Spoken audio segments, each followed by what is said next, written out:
Hey guys, welcome back to the channel. Today I am going to show you three simple and easy ways you can go about designing your own custom vinyl-like noise textures in Ableton Live using sampling, Guitar Rig 7 and a couple of stock devices. Now, the reason for this is that I was recently introduced to an artist called CO Dior, and she made a track 13 years ago called Ur. You can have a listen here, and it features pretty nicely. This is a really nicely textured track, in my opinion, and I wanted to I've been spending time trying to recreate sort of the evolving vinyl-like textures that this track feature. Now we can take a quick listen, so you'll know what I'm talking about.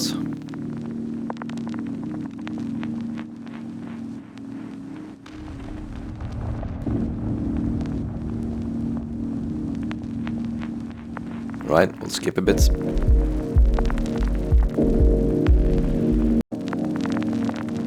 So I mean, what struck me was that what makes a lot of this track as moody as it is also all this noise essentially that's evolving throughout the track. And inspired by this, I set out to try and figure out how to recreate or make something that's close to or similar. I seldom set out to recreate one-to-one, but yeah, I'm gonna show you these techniques today. The first approach that I want to show you it's pretty straightforward and it's pretty simple. It's just a matter of sampling. Now, when we listen back to this track, in my mind, this doesn't it doesn't necessarily only feature vinyl noise, obviously.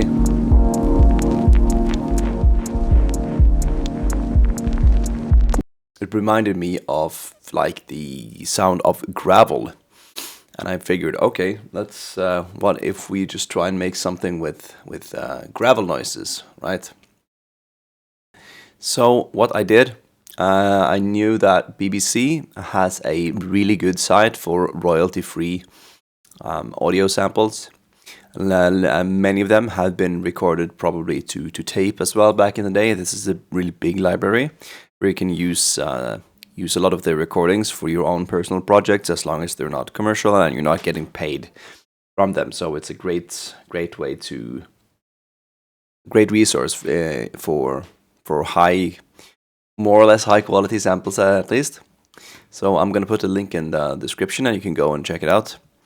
But I went ahead and downloaded some gravel noises, or like people working on gravel. Have some horse trotting on gravel.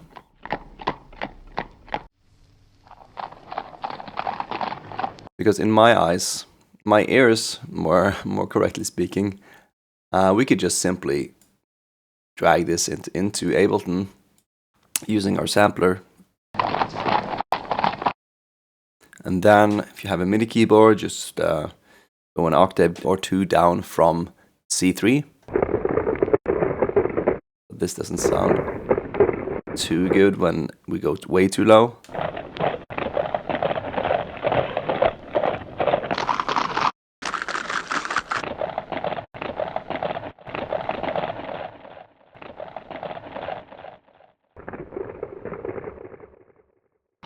So here I'm just applying a slight delay.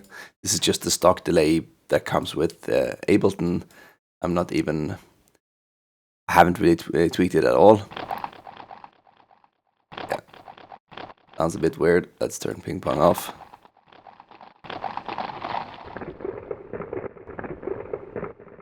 You could do this, and then what you do is just sequence this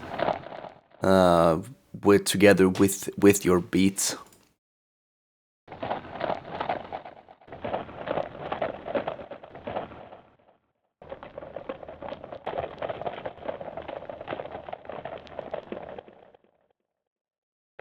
right? What we could also do is we can download the Granulator 3 if you have Ableton Live Suite. This is really a nice little granular synthesizer.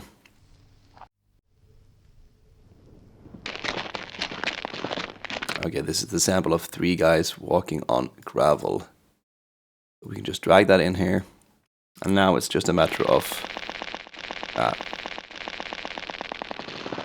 if you take the scan up, it's going to scan through the sample. Take the spread, it's going to play back variations of the sample, just as slightly detuned, so you will get a bit of more like a stereo effect.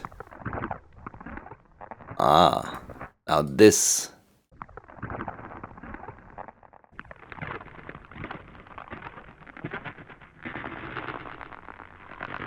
seems to be much closer in my mind.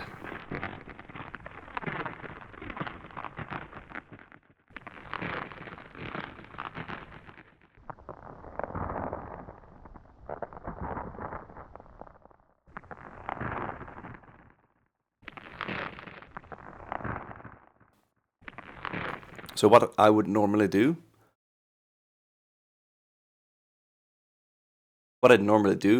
would probably be to resample this, I imagine. We could also chuck a phaser on this,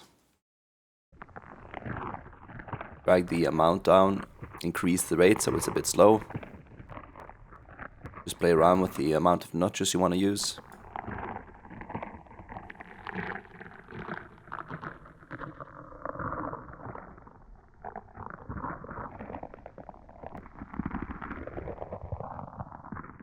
And you can see that this is at this part of at this stage, it's very much about experimentation and just trying out the different effects, really, to see what will give you the sort of the sound that we're trying to go for. But in my ears,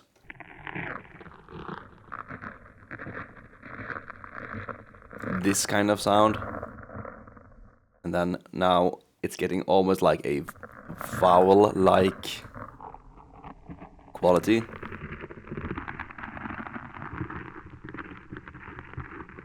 So I'd say that I like that, and then let's just check another phaser on top. Again, because now we've set the amount to 0 for the rate here, so it's not gonna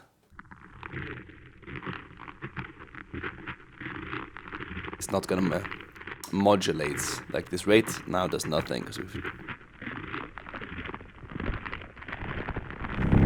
right. This could also be pretty cool, but you see how easy it is to get like happy accidents. But it's around this area.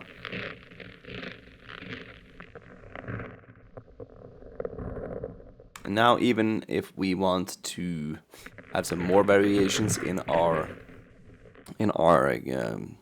main sample, we can just go to the position tab on the granular synth, and then all of these line of numbers, which basically shows us our available modulation sources, is going to pop up, and then we can just increase the LFO.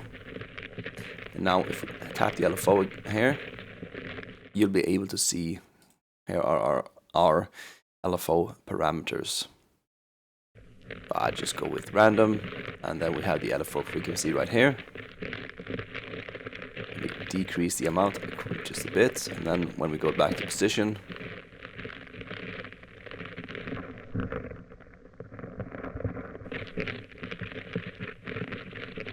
right, increase the delay a bit, and then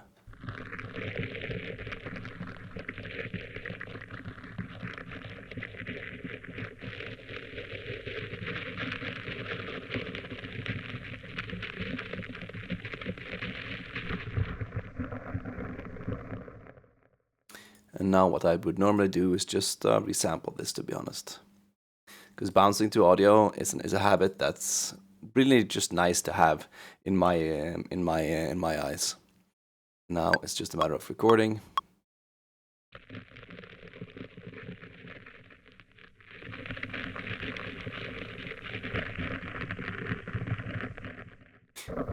And I mean, even though we haven't really applied any kind of tape hiss to this sample yet, you can still hear.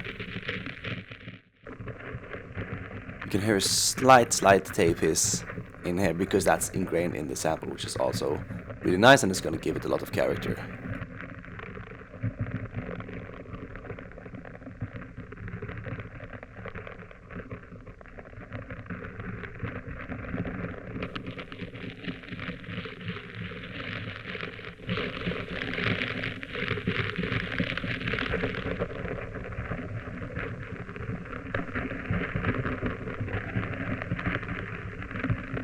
That's probably enough.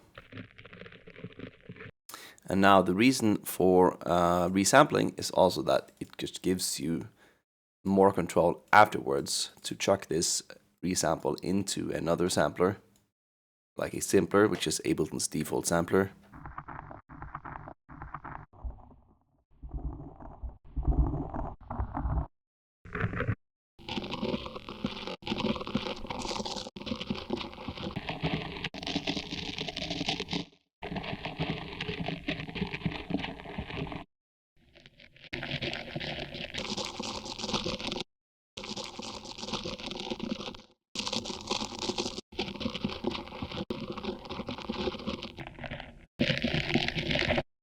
Right, and I mean, I'm not gonna sit here for a ton of time and just play around with this, but I highly encourage you to do this by yourself. It's really rewarding, especially when you throw some delays on here.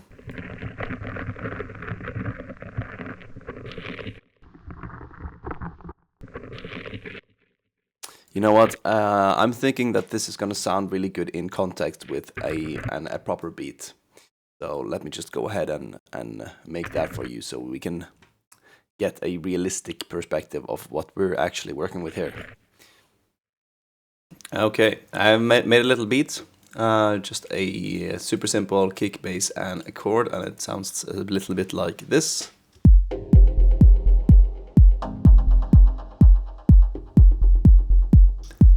Oh, it's nothing crazy, but it gets the point across in my mind. So now back to our samples here. So what I would normally do at this point, now let's just recap a bit. I do already have this,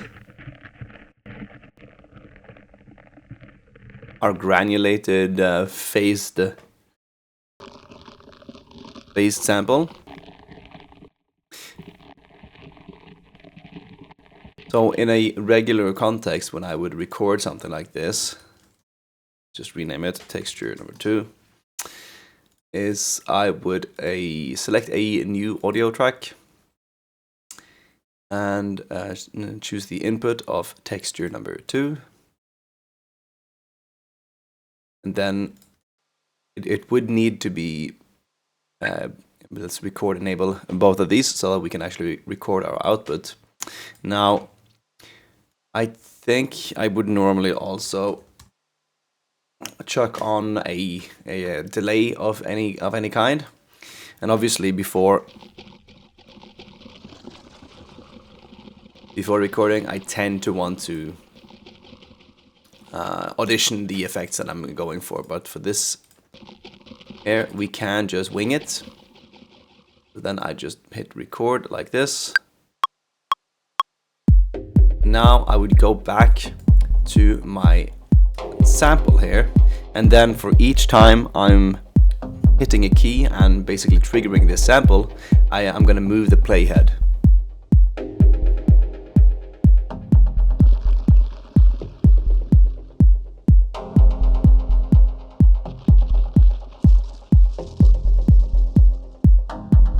And then we can also just mess around with these parameters. It doesn't really matter, to be honest, because we can always we're always going to chop this up later at a later point.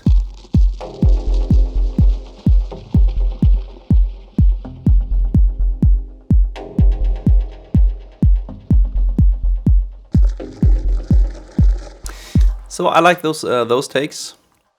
And let's quickly jump into arrangement mode, just so that it makes it a bit easier, in my opinion, to lay things out in a cohesive manner. So, in any case, then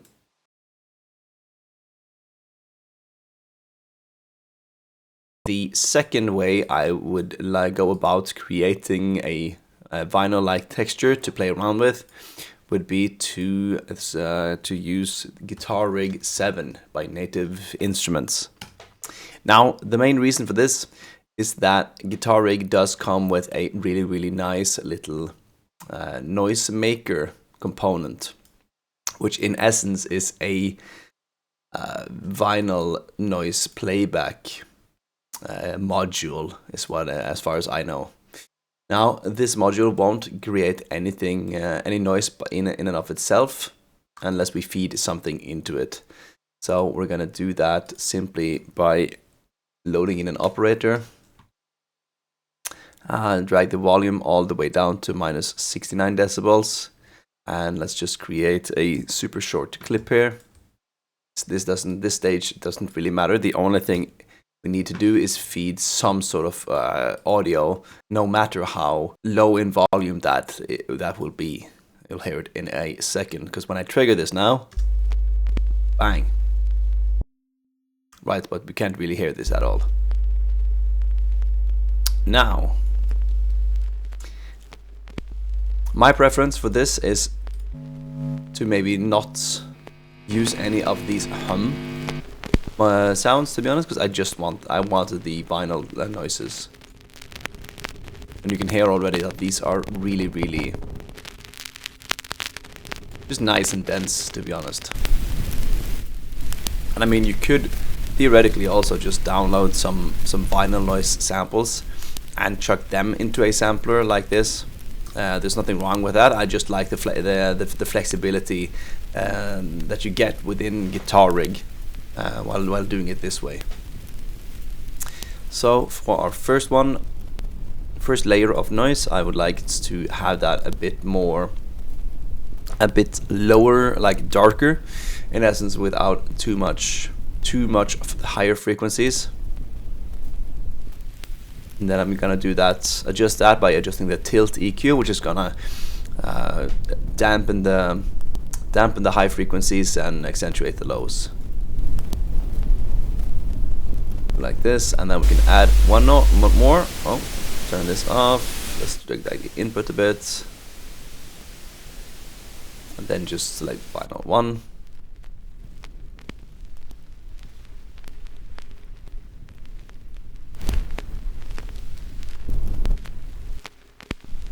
See?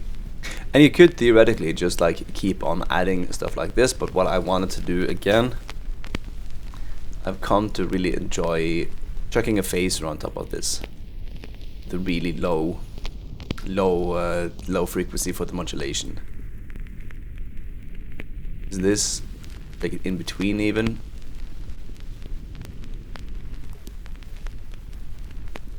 We drag the frequency all the way up, we can actually hear what's going on, but like so. I mean, I did also play around with this earlier, and you can theoretically just go bananas from here, to be honest. What's also nice is to chuck some tape wobble on top. This is really gonna add some randomness.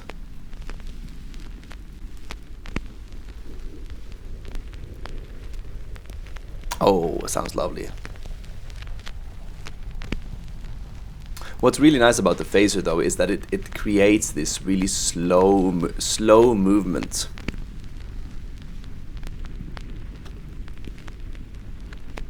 I could almost like sit and listen to this for several minutes without getting bored, I think.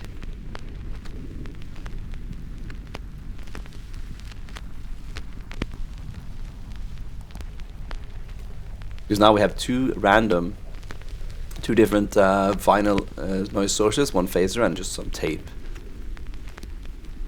And what I was about to say is that you could go bananas and chuck in any kind of effects and see how that sounds like, to be honest. But for now, let's just keep it at this. And then we do the same thing, we just resample the output of this one. Then we're back to operator. Let's just call this REG, or actually GR7.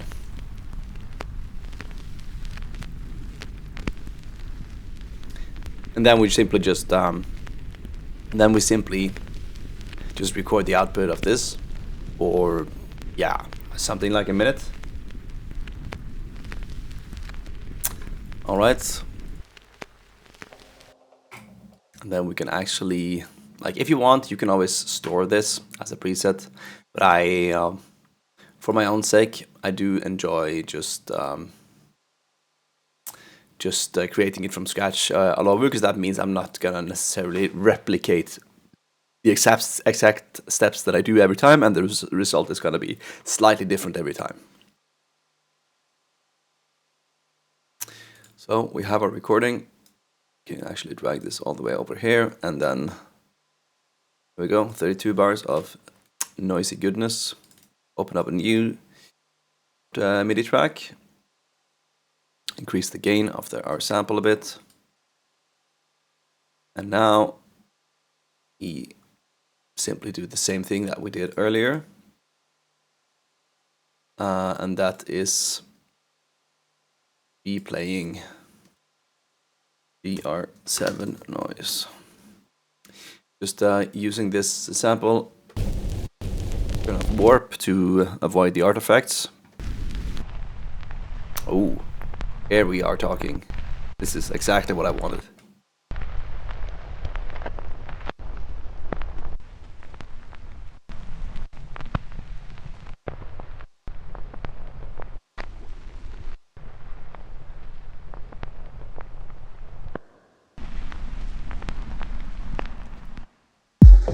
So in context of the rest of our small track here,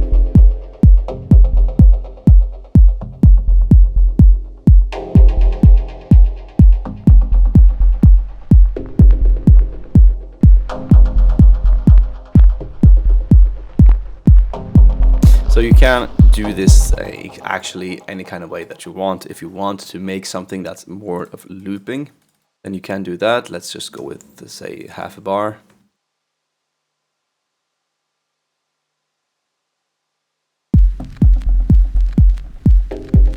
Right? It's just the fact that this is looping by in and of itself, even though there's no real rhythmic information in this source material that we have. Just re-triggering it is going to make it seem like it's looping.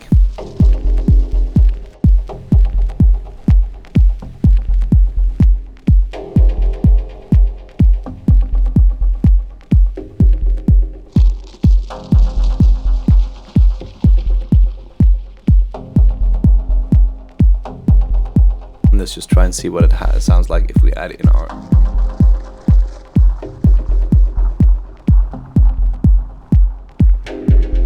You see what I'm getting at?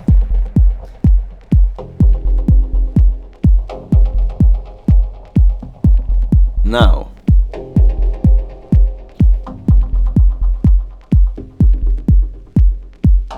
and if you don't have guitar rig and you don't want to sample, then I'm going to show you the third way we can go about creating sort of this vinyl-like texture using nothing but stock plugins in Ableton Live.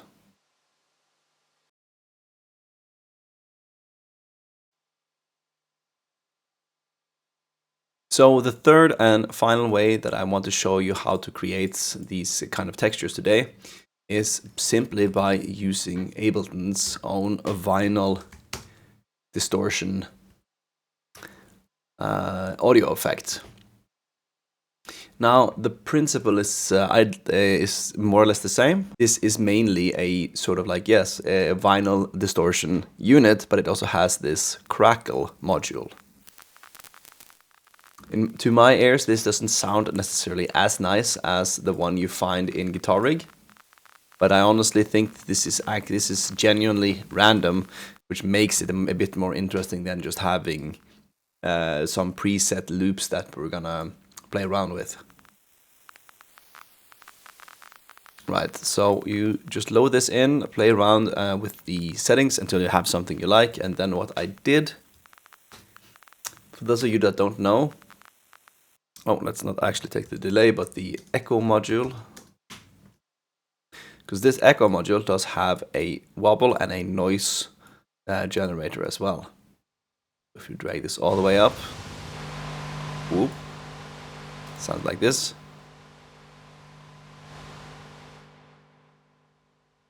I mean, we probably want a combination of both noise and vinyl distortion to get closer to what we're looking for.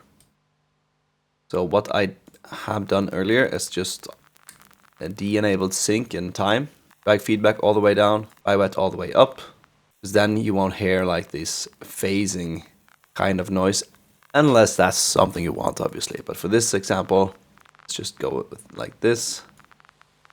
Okay, cool. This is a decent starting point, I guess. Now let's plop in a pitch shifter and just drag this all the way down to -24 semitones. I do feel like this is maybe a bit too bright for my taste, and now just copy this over, and this is... And now, this might actually, in my ears, it sounds a bit too bright. So what we can do, we can chuck on the guitar cabinet. Now, the reason for this is just like, I just want this to sound a bit more like lo-fi. And I don't know... Okay, let's actually up the volume here quite significantly. You can hear what's going on.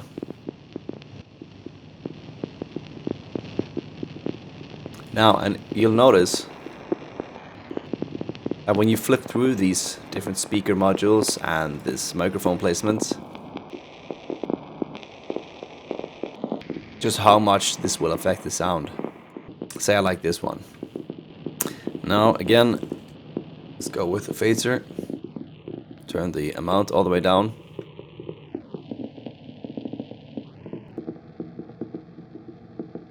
Just slightly up.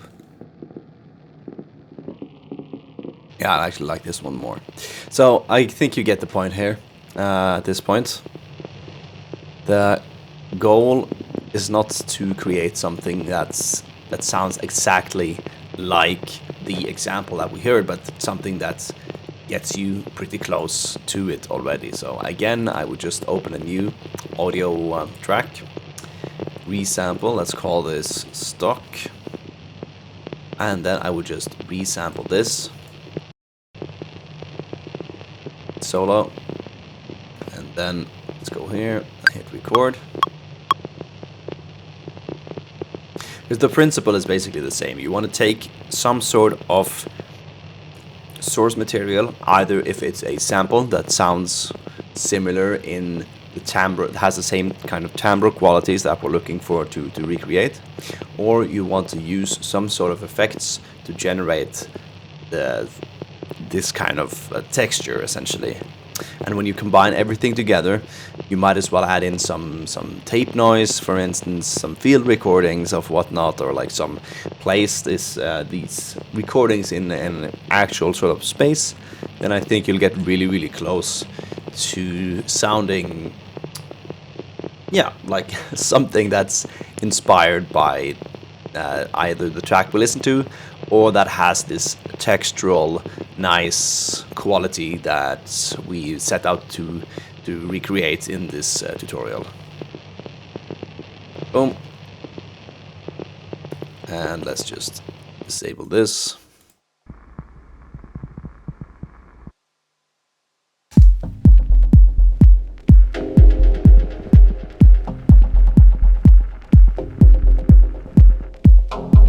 Potentially also just remove some of the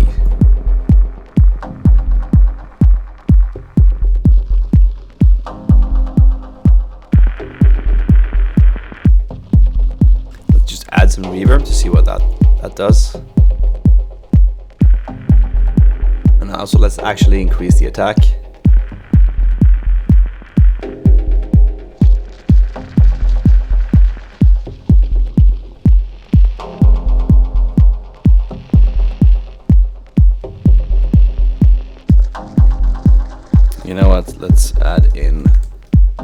dub delay I created earlier.